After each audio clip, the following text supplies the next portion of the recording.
Good morning. My name is Jordan Hamilton, and this is my presentation on VR, the gateway to other worlds. Now, before we can begin on this subject, I have to ask you all, what is VR? Does anybody know?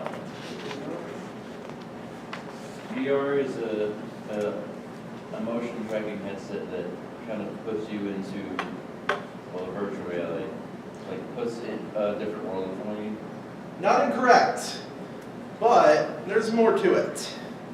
Virtual reality is a fully immersive, computer-simulated environment that gives a user the feeling of being in that environment instead of the one they're actually in.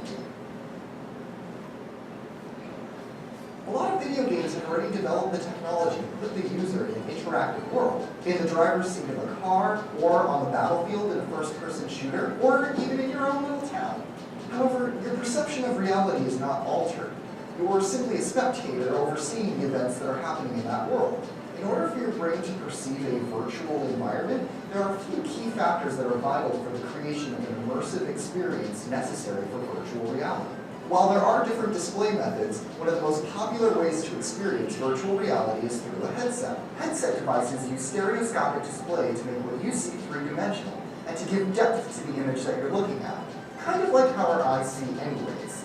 However, stereoscopic display does not an immersive experience make. The ability to track a user's motion, particularly their head and eye movements, allows the image displayed in the headset to actually change with your perspective.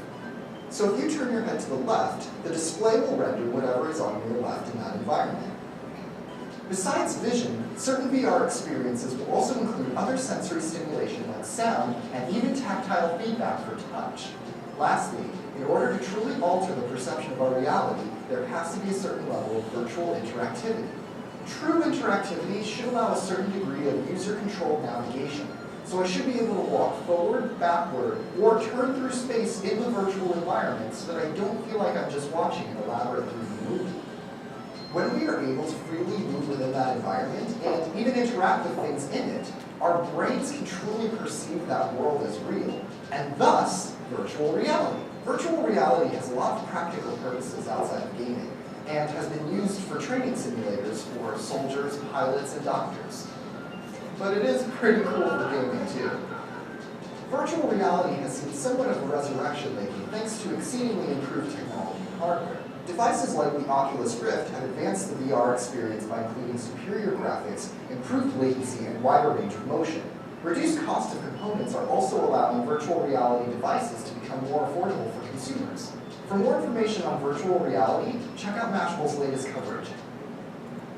So, as you can see, and as he explained, VR is a computer-created simulation where the user can interact with that world through means such as VR goggles, motion controllers, IR sensors have been used before, and, well yeah, it is a lot of goggles. Throughout the years since the inception of VR, many have had different takes on how to achieve that simulation, that immersion, and it's evolved significantly since that inception. But with every technology, everything has to start in an idea and more mundane techniques, and even art. And that trail goes all the way back to the 1800s. Now,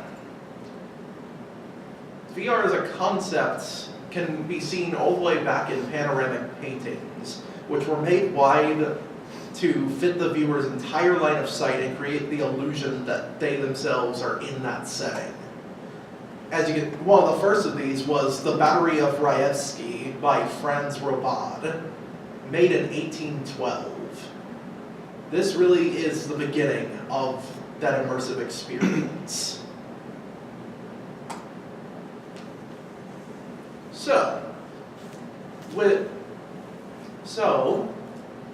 In 1838, an English researcher by the name of Charles Wheatstone discovered that the brain processed different 2D images in both eyes into a singular 3D image. To produce the effect, he created the stereoscope, which might sound familiar from the video, And the stereoscope is a device that houses two separate images that will superimpose to create one full image by tricking the eyes into believing there is one full image. Like this. You insert it into the stereoscope and you will see that one true picture. So now, years later, VR technology would actually materialize into more of what you'd expect. The first concept of this was thought up by a filmmaker named Morton Heilig, and he called it the Sensorama. Made in 1957, it sought to immerse the user via sound, sight, and even smell, even touch, by simulating the wind in a field, for instance.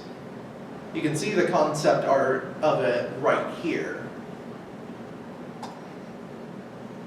Now, it did have a revision in 1960, which more closely resembles the goggles design we are more used to today. However, neither design would make it past the planning stages and were never actually developed. Bit of a shame.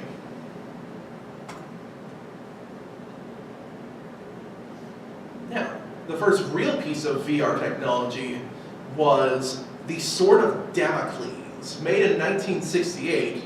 It was called this name due to hanging from the ceiling like this.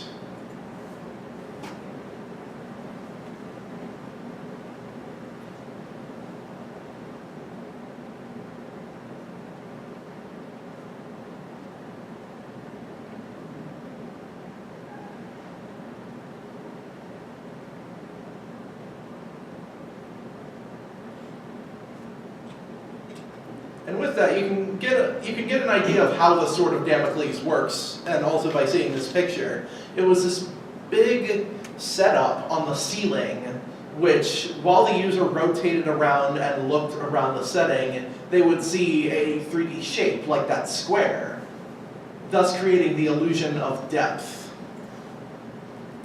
This device was created by Ivan Sutherland, and unfortunately, as you can see, it's really huge, really heavy, and it's not going anywhere. So it never became much more than a lab project.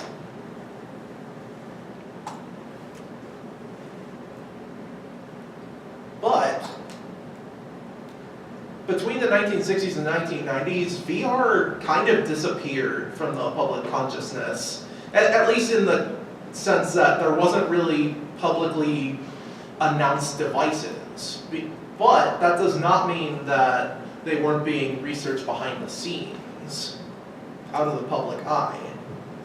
In the 1990s, video game stations incorporating VR would be shown to the public and made further available in arcades and tech shows, like this one.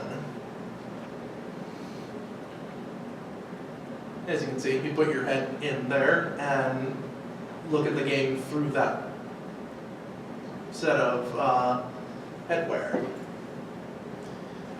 Now, in 1993 and 1995, two of the biggest video game manufacturers, Sega and Nintendo, would also put their own spin on VR.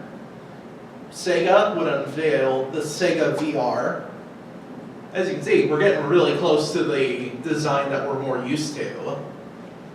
And Nintendo would unveil the Virtual Boy. However, Sega's VR unit you see there was only a prototype and never made it to the market. While Nintendo's Virtual Boy, to call it a disaster would be an understatement, because it had very few games made for it. The presentation was only in red and black and hurt the eyes. And more importantly, it didn't have any way to put it on. Now, for a long while, after this fad of the mid-90s, where VR was all the rage, it actually went very silent in terms of products shown. And between 2001 and 10, there really wasn't much in the public consciousness because everyone wrote it off as a fad, only made for fictional settings like the Matrix trilogy. However, in 2010, the Oculus Rift entered the prototype stage and was announced to the public. And with its Kickstarter reaching well over $2.5 million in public funding, it quickly became the biggest name in VR tech, and work on these VR experiences surged ahead once again.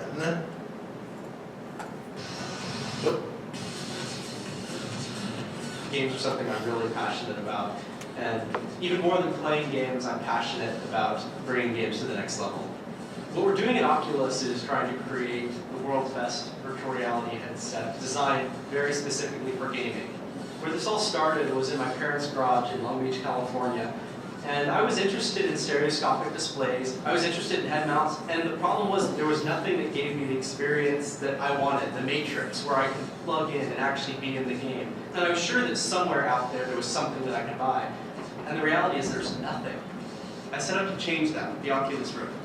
The magic that sets the Rift apart is immersive stereoscopic 3D rendering, a massive field of view, and ultra low latency head tracking.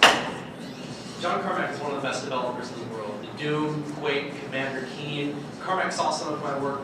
That's originally when he reached out to me. For a certain segment of the population, the maker crowd, this is going to be awesomely cool to work on. What got me out is, I honestly think the best VR demo probably the world's ever seen. We're certainly going to take this into our future projects. We're getting involved in Oculus now because we see an incredible opportunity here for game developers to experience something new. The Rift is taking years of virtual reality research, putting it into a package that everyone can use. So I recently had a chance in person to check out the Oculus headset, and needless to say, I'm a believer. Even as a prototype, what I saw was extremely promising. We're extremely excited here at Epic Games to get the Unreal Engine integrated with Oculus, and I think the possibilities for the games are extremely exciting, and I'm thrilled with the whole project. Well, I'm going to say I just tried the Oculus prototype, and it was such an immersive, amazing experience that we pretty quickly, within hours, decided to get behind the project. I got to meet Fonda Lucky and try out the Oculus Rift. And I have to say, it was a very exciting moment. It could be the beginning of a whole new industry that leads us eventually to having true augmentation all the time in every place. And I'm really looking forward to getting a chance to program with it and see what we can do. It looks incredibly exciting. If anybody's going to tackle these set of hard problems, we think that Homework's going to do it. So we strongly encourage you to support this Kickstarter. In the past, I've looked at these VR headsets and head-mounted displays, and this is the first one that I've seen that I was truly impressed with. There's a lot of great head-mounted displays out there, but they're all really, really expensive, up to over $100,000. What the Rift does is it makes a high-end virtual reality experience available to the average gamer. So most consumer head-mounted displays have a diagonal field of view of about 30 or 40 degrees. You see a really small image way off in the distance, and it doesn't make you feel like you're there. With the Oculus Rift, you get a diagonal field of view of 110 degrees. That means you're not looking at a screen anymore. You actually feel like you're inside of the world. You don't see the screen when you put it on your eyes, and that just changes the whole ballgame. One of the biggest problems with virtual reality up to this point is latency. The benefit of the Rift is that it's designed to be really, really low latency. So rather than looking like this and you turn your head and then it follows, it actually follows with your view, no matter what you do. There are two reasons why this is possible now with Oculus, is that the displays are very high density and very lightweight and are very small, and the sensors that sense your head position and your turning in your virtual environment are also very low cost. The reason we're using Kickstarter is so that we can get these dev kits into the hands of developers as fast as possible. That way they can try it for themselves and start integrating support into their games and engines. We really need developer feedback so that we can make the consumer version of this even more incredible than it already is. I mean, great decay is simply about a great developer experience where they get a really functional piece of software which is efficient and scaled to their needs. So for indie developers, doing this Kickstarter, really getting it out there early, not waiting until we have a consumer version, allows them to get started as well.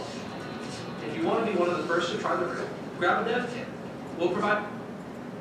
And that was the Kickstarter pitch that began the Oculus. Notably, in 2014, Facebook would acquire the Oculus company for a massive $2 billion. So you can definitely see that big name companies were seeing the potential in all this. Which brings us to where we stand in the present. In 2018, we have several contenders in the VR market, with big companies such as Microsoft, Sony, Amazon, Apple, many others. They're all making strides in VR technology, with the Oculus joined by competitors like the PSVR, the HTC Vive.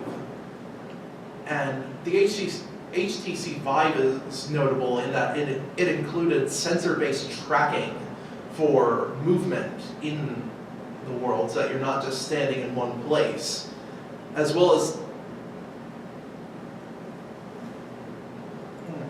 so you can see advancements in this are coming very fast. There's the PlayStation VR on top and the Vive on the bottom. The technology is expensive now. There's no doubt future advancements will bring VR technology ever closer to that one-to-one experience that we want to see. Something like the Matrix or Ready Player One even. And that concludes my presentation.